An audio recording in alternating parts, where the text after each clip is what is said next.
Hello friends, Jairam जी Rajput mobile में आपका स्वागत है। तो दोस्तों, आज हम लेकर आए हैं एक वीडियो जिसमें हम फुल इन्फॉर्मेशन देंगे कि मोबाइल रिपेयरिंग में कौन कौन से टूल्स हमें ज़रूरी होते हैं और कौन कौन टूल्स बेस्ट होते हैं, सस्ते और अच्छे। इस मेथड पर आज का हमारा ये वीडियो है, तो वीडियो में बने रहिए दोस्तों। मैं एक एक करके अपने जो टूल्स हैं मैं पसंद करता हूं उसको मैं शेयर करूंगा।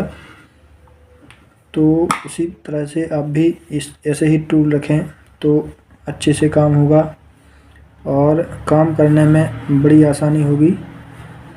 तो यहाँ पे हम एक एक करके टूल्स दिखाने की कोशिश कर रहे हैं। तो ये रहा दोस्तों हमारा पूरा मैटर। ये हमारी छोटी सी यहाँ पे दुकान है जो कि घर पे ही है।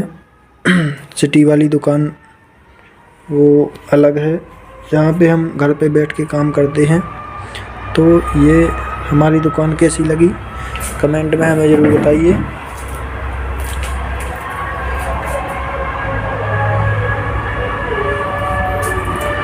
तो इसमें अब हम एक एक करके टूल्स को दिखाएंगे और ये बताएंगे कि कौन कौन टूल्स बेस्ट होते हैं। यहाँ पे हमारा इस जगह पे लैपटॉप रखा हुआ है और ये इसके नीचे भी एक यहाँ पे इस तरह से प्लाई का ये अलमारी टाइप की बनाई है कि अंदर पूरा सामान है, ऊपर इसी पे लैपटॉप है।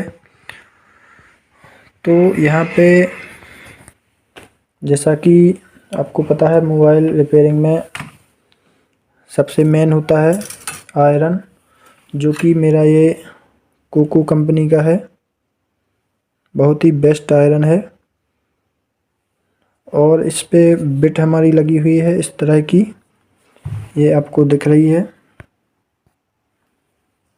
तो यहाँ पे इसी तरह की बिट यूज कीजिए, इससे बड़ी आसानी होती है, बारीक काम भी हो जाता है और बड़ा काम भी इसी से हो जाता है। इसको पकड़ने में भी बड़ी आसानी होती है यहाँ पे। और ये इसकी खासियत है कि ये कितना भी कम वोल्टेज हो तो ये आयरन बड़ी आसानी से काम करती है, ख़राब होने के भी चांस बहुत कम रहते हैं इसके। और इसके बाद ये हमारा एक लैंप है यहाँ पे जो कि मैं यूज करता हूँ। तो यहाँ पे हमें बोर्ड में कुछ भी देखने पर कठिनाई होती है, तो यहाँ पे लैंप की मदद से हम देख सकते हैं।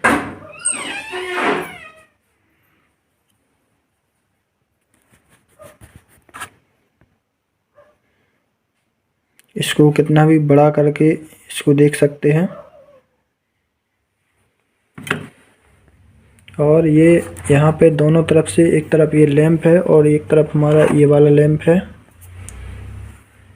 दोनों तरफ से लाइट होनी चाहिए यदि रिपेयरिंग करते हैं, तो इस तरफ से भी लाइट और इस तरफ से भी, तो किसी भी काम को करने में बड़ी आसानी होती है। यहाँ पे हमने जैसा कि यहाँ पे किसी भी चीज़ को यहाँ पे रखा, हाथ को, या तो यहाँ पे किसी भी तरह से इस पे अंधेरा नहीं होता है, दोनों तरफ से लाइट होने की वजह से।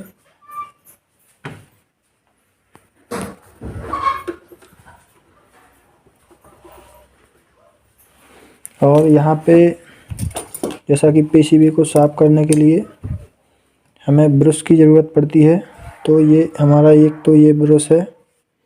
मैं यहाँ पे 3-4 प्रकार के ब्रश यूज करता हूँ।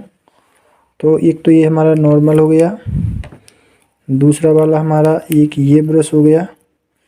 यहाँ पे इसमें ये तो भी चलाते चलाते ख़त्म हो चुका है। यहाँ पे तार वाला है, ये सनशाइन का ब्रश है, बहुत ही अच्छा ब्रश है। 2 तरह के इस पे होते हैं, यहाँ पे लोहे का और यहाँ पे ये वाला रहता है। तो जहाँ ज़्यादा हार्ड तरीके से साफ़ करना हो तो इस तरह से, इस तरफ से कर सकते हैं। और इसके बाद ये अब हमारा ये वाला ब्रश है एक, जो कि मार्केट में बड़ी आसानी से मिल जाता है। तो नॉर्मल वॉशिंग के लिए ये वाला यूज किया जाता है। उससे थोड़ा हार्ड, जहाँ पे क्लीन नहीं हो रहा तो इसको यूज कर सकते हैं। और इससे भी हार्ड, जो कि यहाँ इससे भी क्लीन नहीं होगा, तो हम इसको यूज कर सकते हैं। इस पे पूरा तार से बना हुआ है ये ब्रश, और बहुत ही मजबूत होता है। जिस यहाँ पर छोटे छोटे कैपेसिटर हों, उस जगह पे थोड़ा आराम से काम करना है इससे। और जहाँ ज़्यादा जोर देकर हमें वॉश करना है तो इसको यूज कर सकते हैं। तो ये 3 तरह के ब्रश हमारे हैं, 4 तरह के, ये मैं यूज करता हूँ।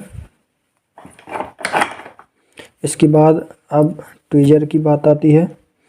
तो यहाँ पे हम ट्विज़र हैं हमारे, 3 तरह के ट्विज़र हम यूज करते हैं। तो एक ये वाला है, बहुत ही मोटा है, जो कि कभी कभी मोबाइल को ओपन करने के लिए भी यूज कर लेता हूँ। और ये वाला हमारा ट्विज़र है, ये आईसी के काम करने में बहुत ही मदद करता है, आईसी को उठाने लगाने में। और काफ़ी लंबा है, यहाँ पे हमें हीटिंग का भी असर नहीं होता है। नहीं तो छोटी चिमटी को पकड़ो तो यहाँ पे गर्माहट का आहट होने लगता है। तो यहाँ पर ये इसकी सुविधा है कि ये लंबाई है इसमें, तो दूर से पकड़ के भी हम आईसी को निकाल सकते हैं। और तीसरा वाला ट्विज़र जो है, ये हमारा जम्फर वायर को पकड़ने के लिए हम यूज करते हैं इसका। तो ये 3 तरह के ट्विज़र हैं। इसके बाद हमें आईसी की बॉल बनाने के लिए जो पेस्ट होता है, तो ये वाला पेस्ट, ये पीपीटी पेस्ट है, इसको यूज करते हैं। इसमें सनशाइन का ज़्यादा अच्छा होता है। और यहाँ पे एक शीशी है, जिसमें हम यहाँ पे पेट्रोल या फेलकोन को भर लेंगे। तो ये वाली शीशी में यूज करता हूँ इसके लिए। इसके बाद अब हम आते हैं रोलर की तरफ। तो ये हमारा रोलर है, ये हमारा काम आता है ओसीए के काम में। जैसे किसी एलसीडी पर हमें ओसीए लगाना है, तो यहाँ पे हम ओसीए को लगा के इसको चला देंगे बड़ी आसानी से। ये हमारा ओसीए सेट हो जाता है, इसमें कोई बबल्स भी नहीं आता। और इसके बाद अब हम आते हैं हॉट गन की तरफ। तो ये हमारी हॉट गन राजश्री कंपनी की है, और ये बहुत ही बेस्ट हॉट गन है, सस्ती है और अच्छी भी है। तो मैं इसको यूज करता हूँ। इसके बाद अब हम आते हैं एक कटर की तरफ। ये वाला मैं कटर यूज करता हूँ। इसको किसी भी जगह को हमें जम्फर लगाने के लिए, जैसे इसको निकालना है हमें, तो इसको बड़ी आसानी से इससे काम किया जा सकता है। यहाँ पे जैसे हमने यहाँ पे किया, तो अगल बगल में कहीं पर भी दिक्कत नहीं आती है। बड़ी आसानी से हम जम्फर लगा सकते हैं, बारीक वाला। तो ये वाला मैं कटर यूज करता हूँ, बहुत ही बेस्ट है। इसके साथ ब्लेडें भी इसकी आती हैं, ऐसे डिब्बी आती है, इसमें ये हमारी ब्लेडें भी निकलती हैं।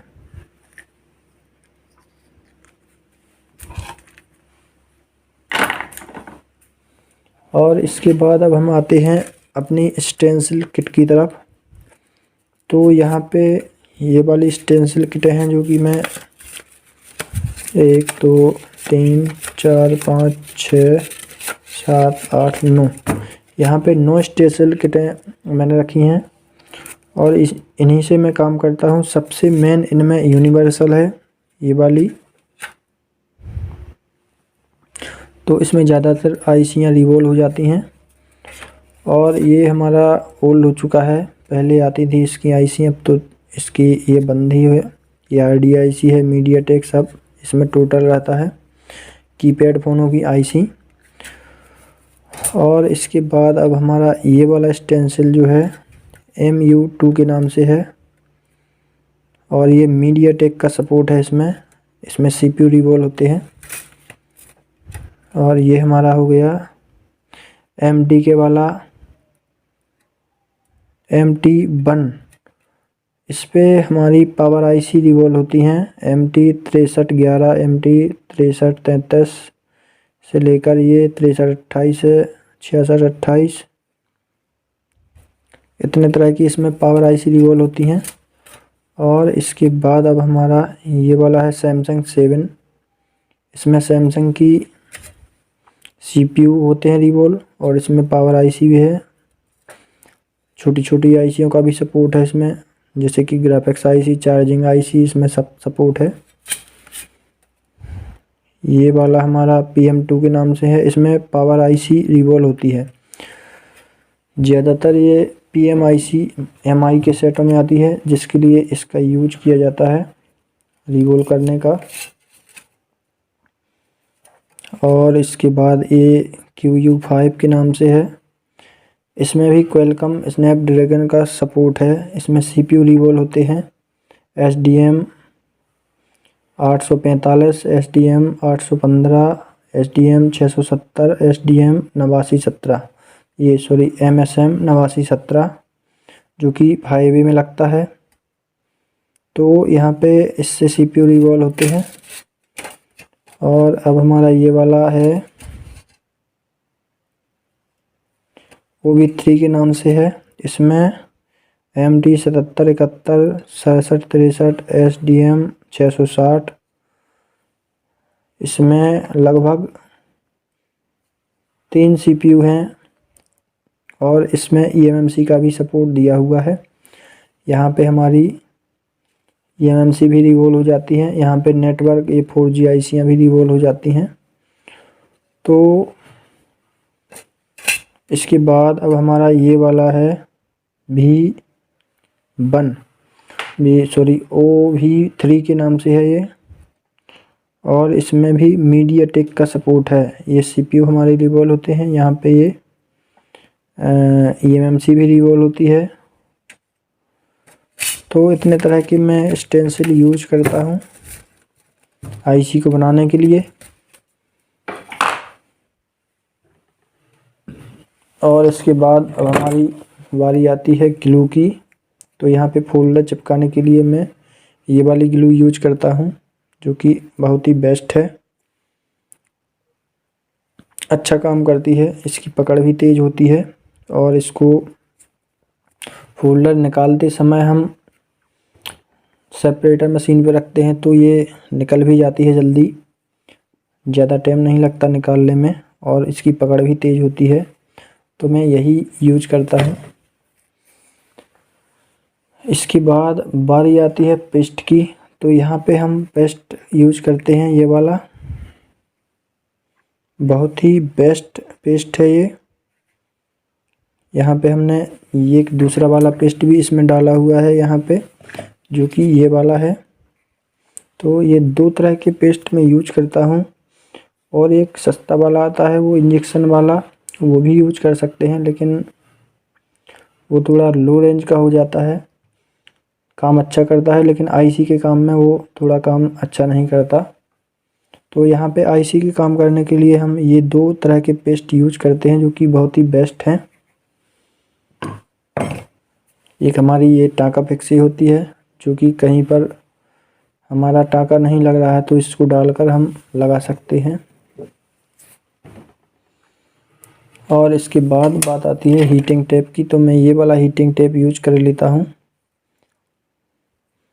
किसी जगह पे हमें हीट को देना है और अगल बगल में उसमें प्लास्टिक के ये वाले हमारे सॉकेट लगे हुए होते हैं, तो उस जगह पे हम ये वाला हीटिंग टेप लगा देते हैं, तो वहाँ पे जलने की संभावना नहीं रहती है। उसके बाद मैं ये वाली स्टैंड यूज कर लेता हूँ। और इसके बाद एक और भी स्टैंड है जो कि मैं यूज करता हूँ, ये वाली।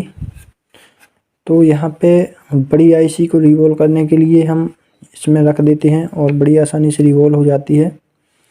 और किसी बोर्ड पे काम करते समय ये वाली स्टैंड यूज होती है, बड़ी आसानी से इसमें लग जाता है ये। तो ये 2 तरह की स्टैंड मैं यूज करता हूँ। इसके बाद अब बारी आती है बाकू मशीन की।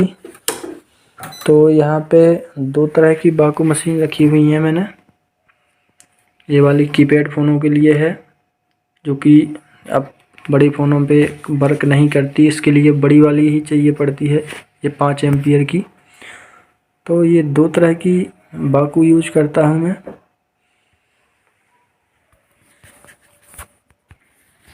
और यहाँ पे ये छोटा सा फैन रखा हुआ है मेरा। तो ये फैन को यूज करते हैं जैसे कि हमने किसी भी आईसी को लगाया, उसके तुरंत बाद हमने यहाँ पे रख दिया और फैन को चला दिया, तो तुरंत ये बोर्ड ठंडा हो जाता है, ज़्यादा टाइम नहीं लगता उसको ठंडा करने में। तो यहाँ पे ये वाला फैन में यूज करता हूँ। और इसके बाद अब बारी आती है सेपरेटर मशीन की। तो ये हमारी सेपरेटर मशीन यहाँ पे रखी हुई है।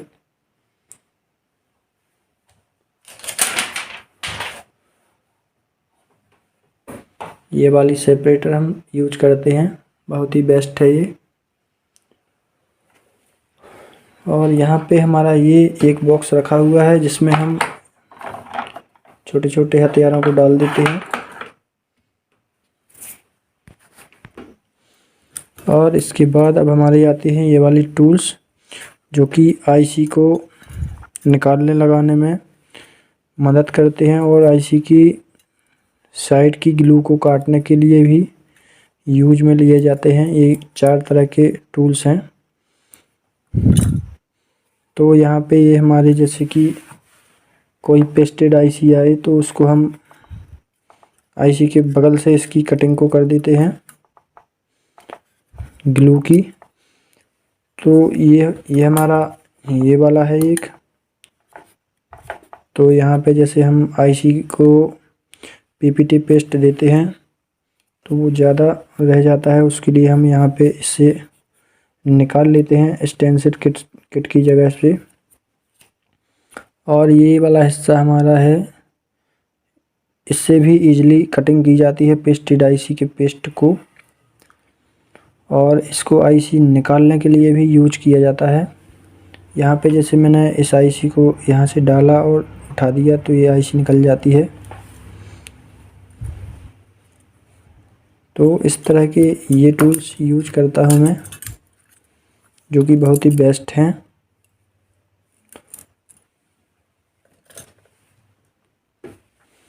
और इसके बाद अब बारी आती है रीशोल्डर वायर की।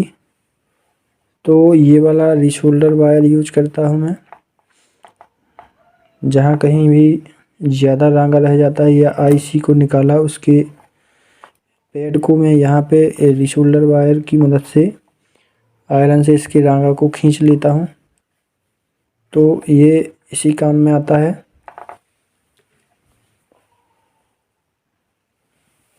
और इसके बाद एक ये वाला टेप है जो कि हम कभी टच को लगाते हैं और टच के अंदर इसको चारों किनारों पर यूज किया जाता है इस वाले टेप को, ताकि टच अपने आप चलने से बच सके, अपने आप ना चले। तो इसके लिए इस वाले टेप का यूज किया जाता है।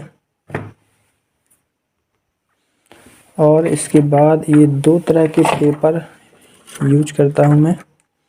तो एक तो ये वाला है जो कि ओसीए वाला है। ओसीए अपन लगाते हैं, उसके बाद ये निकल के बच जाता है। तो इसको हम होल्डर उचकाने के लिए यूज करते हैं। किसी भी मोबाइल को हमें उसका फोल्डर फ्रेम से बाहर निकालना है तो इसकी मदद से हम निकाल लेते हैं। और जहाँ ये काम नहीं करता तो वहाँ पर ये वाला काम कर जाता है। तो ये हम यूज करते हैं। ये 11D क्लास में निकलता है और इसकी कटिंग भी बहुत ही मस्त होती है। यहाँ पे चौकोर नहीं है, ये गोलाई देकर इसकी कटिंग है, तो यहाँ पे LCD जाने का भी खतरा नहीं रहता। इससे आराम से अंदर चली जाती है। और इसके बाद फ्रेम से LCD को हम फोल्डर को बाहर निकाल लेते हैं।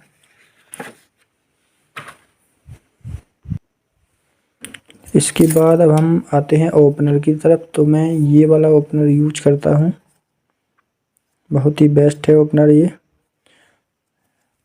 ये किसी भी पैक मोबाइल की बैटरी को बाहर निकालने में यूज किया जाता है और भी कई जगह पे, जैसे मोबाइल को खोलने के लिए इसका यूज किया जाता है। और इसके बाद अब हमारी आती है ओवर एम्पियर वाली बैटरी। तो मैं ये वाली बैटरी यूज करता हूँ जो कि 4 वोल्ट 4.5 एम्पियर की है और इसका यूज किया जाता है शॉर्ट मोबाइल को ठीक करने में। मोबाइल के अंदर कहीं पर भी शॉर्टिंग है, फुल शॉर्टिंग, हाफ शॉर्टिंग, उसको इसकी मदद से हम ट्रेस करते हैं कि शॉर्टिंग हमारी किस जगह पर है। बोर्ड पे, सारे बोर्ड पे हम ये रोजिन को डालते हैं, तो ये रोजिन भी यूज किया जाता है। इस रोजिन को हम फैलाते हैं पूरे बोर्ड पर और इसके बाद हम वीवेट की सप्लाई पे हम इस बैटरी से ज़्यादा एम्पियर देते हैं कुछ ही मिली सेकंडों के लिए, तो हमारी शॉर्टिंग का पता लग जाता है कि शॉर्टिंग हमारी किस जगह पर है। तो ये दो चीज़ें इसके लिए यूज होती हैं, ये रोजिन और ये बैटरी।